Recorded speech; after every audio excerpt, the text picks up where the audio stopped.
আমিরুল মুমিনিন সম্পর্কে তাদের সকলের ধারণা, ভক্তি, আস্থা, বিশ্বাস অবিশ্বাস্য পর্যায়ের। আমিরুল মুমিনিন সম্পর্কে তাদের অনেকের কাছেই যে সকল তথ্য এবং যেই কথাগুলো এবং তাদের যে ভক্তির এবং আনুগত্যের যে মাত্রা আমি লক্ষ্য করেছি, সেটি সত্যিকার অর্থেই বিস্ময়াভিভূত হওয়ার মতো। আমিরুল মুমিনিন সম্পর্কে তাদের মন্তব্য হলো যে তিনি উঁচু মাপের একজন আল্লাহর ওলি। কোনো গুনাহ তো দূরের কথা, এমনকি ছোট্ট বিতর্কিত কোনো কাজও তিনি করেন না। যেমন ইতিমধ্যে আমিরুল মুমিনিনের কোনো গণমাধ্যমকে দেওয়া বক্তব্য, কোনো কথা, কোনো সাক্ষাৎকার, এমনকি কোনো ছবি পর্যন্ত তার প্রকাশিত হয়নি। এ বিষয়ে একজন বললেন যে এক্ষেত্রে আমিরুল মুমিনিনের তার অবস্থান হলো যে বিষয়টি নিয়ে যেহেতু আলেম সমাজের মধ্যে দ্বিধা বিভক্তি রয়েছে, এই জন্য কি প্রয়োজন এই ধরনের এই মতপার্থক্যের ভিতরে প্রবেশ করার।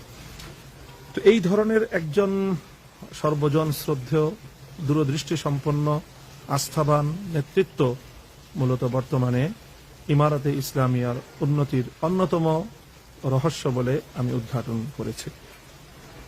গতকাল যখন আমরা গত পরশুদিন জুমার নামাজের সময় খোস্তের গভর্নর হাউসের পাশেই যে জামে মসজিদ, সেখানে যখন জুমার খুতবার মধ্যে আমিরুল মুমিনিনের নাম নিয়ে তার জন্য খতিব খুতবার মধ্যে দোয়া করলেন, আমাদের হৃদয় আন্দোলিত হয়েছে এবং হৃদয়ের গভীর থেকে আমিরুল মুমিনিনের দীর্ঘ সুস্থতার সাথে নেক হায়াত এবং তার সকল সহযোগীদের আল্লাহ পক্ষ থেকে বিশেষ সাহায্য প্রাপ্তির যে দোয়ায় আমরা সমস্বরে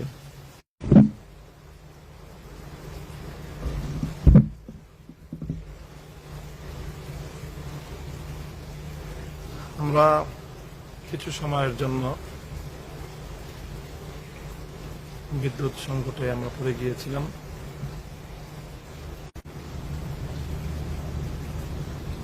তো আমি বলছিলাম যে আমিরুল মুমিনিন এর জন্য যে সকলের মধ্যে যে অভূতপূর্ব একটি আস্থা, বিশ্বাস এবং তার প্রতি আনুগত্য, এটি হলো বর্তমান সময়ে ইমারতে ইসলামিয়ার দুর্দান্ত গতিতে সম্মুখের দিকে অগ্রসর হওয়ার অন্যতম অন্তর্গত রহস্য।